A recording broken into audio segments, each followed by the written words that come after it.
Hi, welcome to University 100, the summer edition.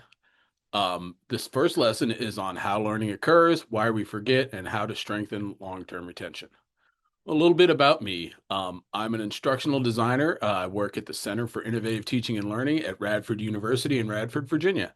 I also, as part of my job here, I teach University 100, an introduction to higher education, which is a first-year college survival class, and University 150, achieving academic success, which is for students on academic probation. I have master's degrees in history and instructional design, and I'm an ABD in the instructional design PhD program. I have been doing instructional design for more than 20 years and teaching these classes for more than 6 years. I was a student who once flunked out of college when I was a college sophomore, and this kind of help was not available to me in 1986 when I did that. So I wanted to make sure that this help is out there for kids starting their learning journeys and hopefully make it a smoother journey than the road that I traveled. First, I want to start off by saying learning is hard. Learning takes persistence, engagement, and a lot of effort. Um, it is most effective when it is an active process. The more you do, the more you learn, and the more you remember. Um, when you begin learning something new, your field kind of looks like this picture here. It's open, not a lot of things in it, um, but a good place for you to start building new learning and new memories and new ways of thinking. The good news is every new learning opportunity, your brain kind of does this for you. It creates a space for you to learn stuff. Um, your new learning becomes neural pathways through this field where you store new stuff so you can remember, understand, apply, evaluate, and ultimately create new things with what you have learned. Um, learning starts with attention. The things you pay attention to are the things you remember. The things you don't pay attention to, you forget pretty quickly. Your brain has a filter in it that filters out things that it does not see as important. So, for example, have you ever driven home from work or from school and get into your driveway and realize that you don't remember anything about your drive home? Your brain saw that as a mundane task that you do over and over again, and it wasn't important, so it just ejected that from your working memory, and you have no recollection of ever doing it. There's not, a bunch of bodies stuck to the front of your car and people's mailboxes and things like that that you ran over. So you drove fine. You were fine. You were paying attention while you were driving. Your brain just decided that it was not something that was important for you to store. Things are coming into your senses all the time. There's things hitting every one of them, sounds, sights, smells, feels, all that stuff is happening to you all at once. And if your brain tried to process that all at once, you would probably lose your mind. So you have that filter in your brain to kind of limit to the things that your brain considers important to put in front of you so that you think about those and not all the random silly things that are going on that don't really affect you. So I'm going to use some examples here to try to make this kind of real. Since I'm a historian, by training, I'll use a history example. So we're going to kind of pretend that we're at our first day of a U.S. history class.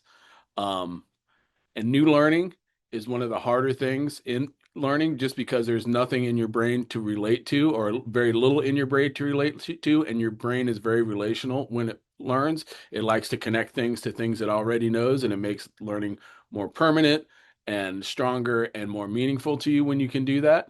Um, so on your first day of class, you might hear, about the establishment of the Jamestown colony and some of the things related to that.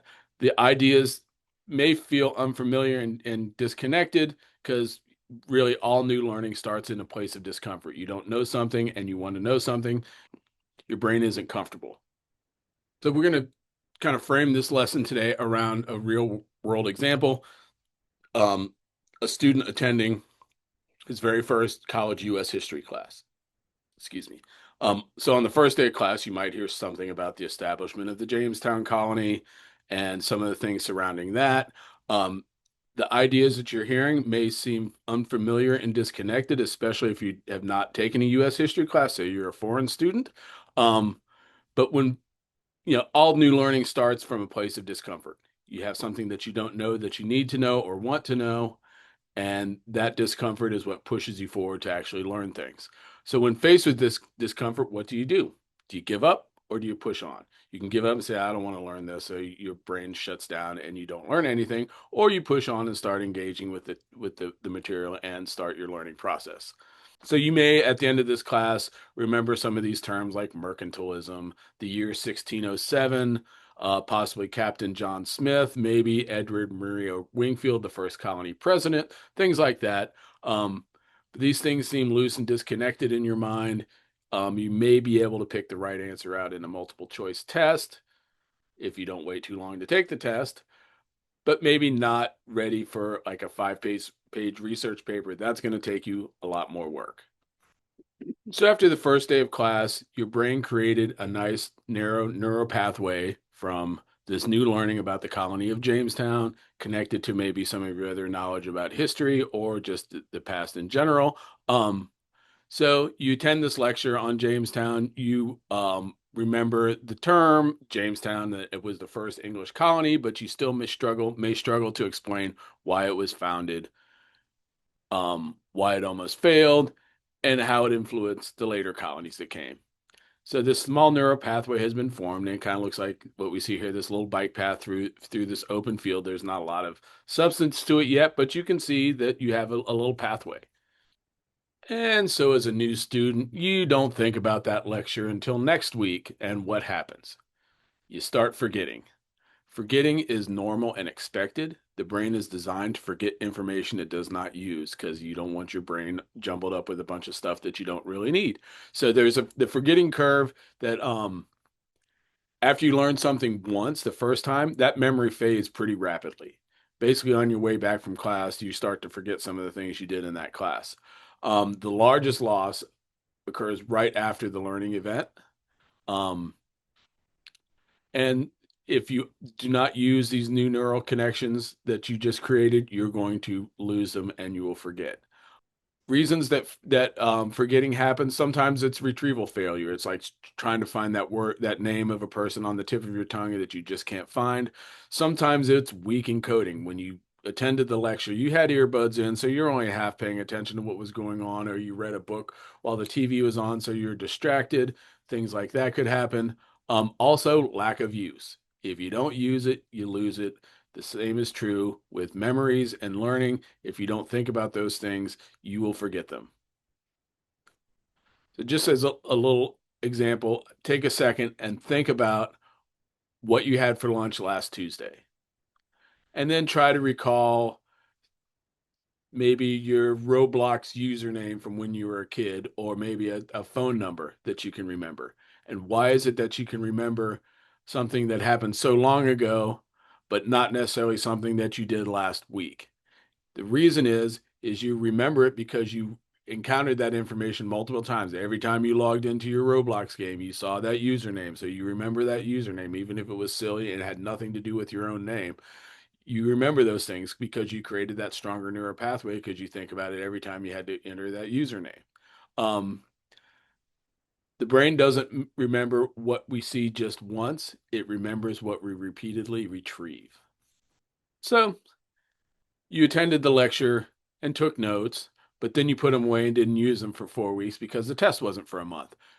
This is what that pathway will probably look like in that field that you created, in that neural pathway that you created 4 weeks ago. You can kind of see that it was still there, but it's not very robust, and your ability to use that information is going to be limited. So you need to recover it, which takes studying and hard work. And the more of this upkeep you do, the less hard work you have to do when you have test time or time that you really need to recall all this information. At this point, you'll probably remember that Jamestown was the first English colony and maybe its location and that it was a military colony, but some of the specifics are going to be gone unless you study and relearn all this stuff. So sometimes things get muddy. Sometimes you encounter obstacles in your path, things that get in the way of your learning. Or even worse, you realize that you've learned something incorrectly and have been going forward and creating these neural pathways and stronger neural pathways on something that you have to relearn, which is really hard. So what do? Do you give up? I wouldn't. I would keep pushing through. The good news is that when you learn something incorrectly or develop a bad habit, your brain can change to accommodate new narratives, new schema, um, and concepts that you can incorporate or change existing ones. This concept is called neuroplasticity. Neuroplasticity is your brain's ability to change. Um, it's your ability to change, adapt, reorganize itself by forming new neural connections throughout your life. You do this every day, every time you encounter something new or go over something that you've already learned or thought about something in a different way. This means that your brain is not fixed or hardwired. Instead, you can modify its structure in response to new learning or information or skills, um, experience and practice, environmental changes, injury or disease. Um, some examples of neuroplasticity is learning to play a musical instrument. It strengthens neural pathways related to movement, hearing, memory. There's also a cognitive aspect of learning how key signatures work, tempos, and being able to read music and learn music history and all the things that you need to go into to be a good musician. Repeated practice of a sport is another one. It requires coordination, and your brain becomes more efficient at controlling those movements after you practice. Um, and on the other hand, someone who has had a stroke and damaged part of their brain, other parts of the brain may sometimes take over functions that were previously handled by the damaged areas. And that's how you can get through recovery from a stroke.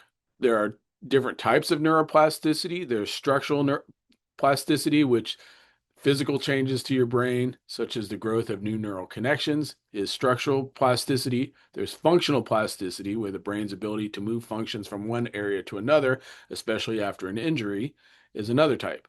Um, and why this matters, it's the foundation of learning and memory, skill development, recovery from brain injuries, behavioral change and habit formation, and adapting to new situations. In short, neuroplasticities is the brain's lifelong capacity to rewire itself based on experience, learning, and recovery needs.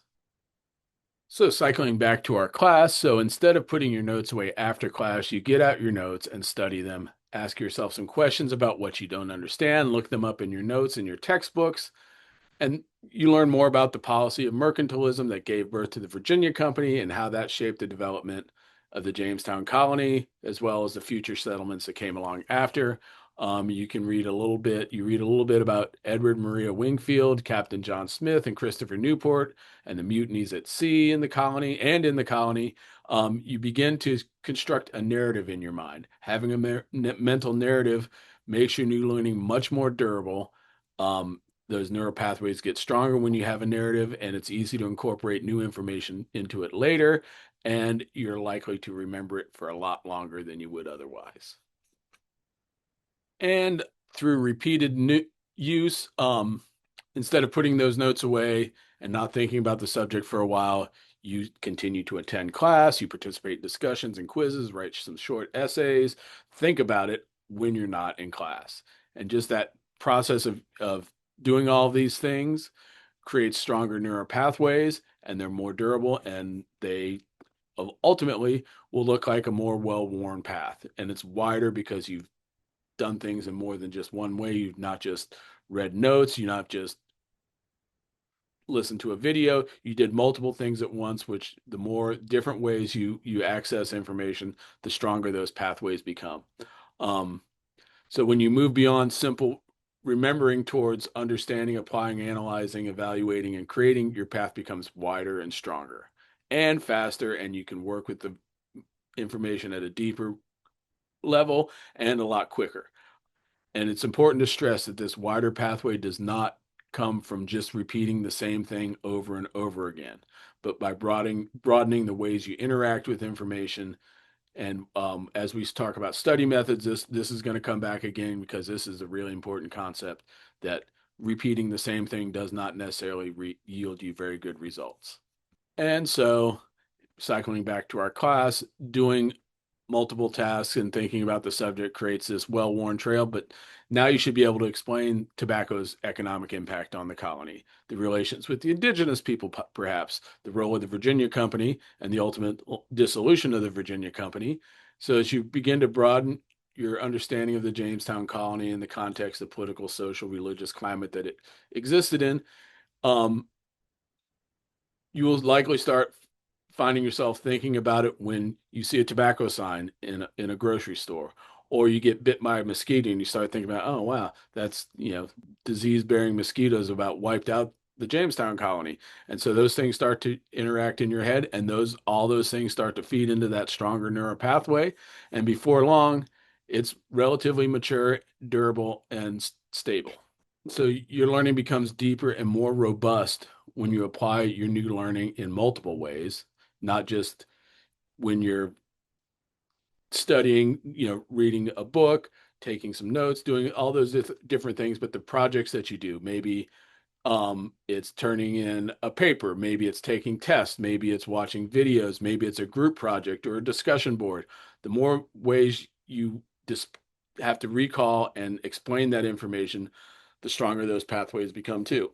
Also, the more interested and engaged in the work you're doing, the more likely it is that this becomes your reality, this pathway, and not the grassy field with no new learning in it. Um, your new learning becomes more deeper and more robust when you apply your new learning in multiple ways. That can be studying, can be working on group projects, writing papers, studying and taking tests, watching videos, reading articles, engaging in a discussion board on your learning management system. All these things are different ways to access and explain that information, which makes those neural pathways wider and stronger and faster. And it becomes a lot more permanent. Now we're looking at a paved road, which is not going to fall apart as quickly as that grassy path. This neural pathway is now robust and resilient. You're not likely to forget it next week. If you never interact with this stuff, you will eventually forget it, but your forgetting curve is going to take a lot longer than it did before. Now you're ready to move on. You took the test and you got an A, but it's not time to forget about this stuff because the next section of the class builds off the one you're learning here. If this class is in your major, this may be relevant learning for the rest of your program and possibly the rest of your career. So you save your notes, especially in the classes that you major in textbooks, and review them on occasion, because especially if it's something that you're going to need for a job, you want to make sure that stuff is still kind of fresh in your mind and all that learning doesn't disappear. So eventually, at the end of a class, you have a well-developed understanding that is broad, robust, and intersects with lots of other things that you think about. Your brain will more easily incorporate these related concepts and schema when you have a robust path like this. It's also easier to branch off into different concepts and different tangential information. Um, so at the end of this class, your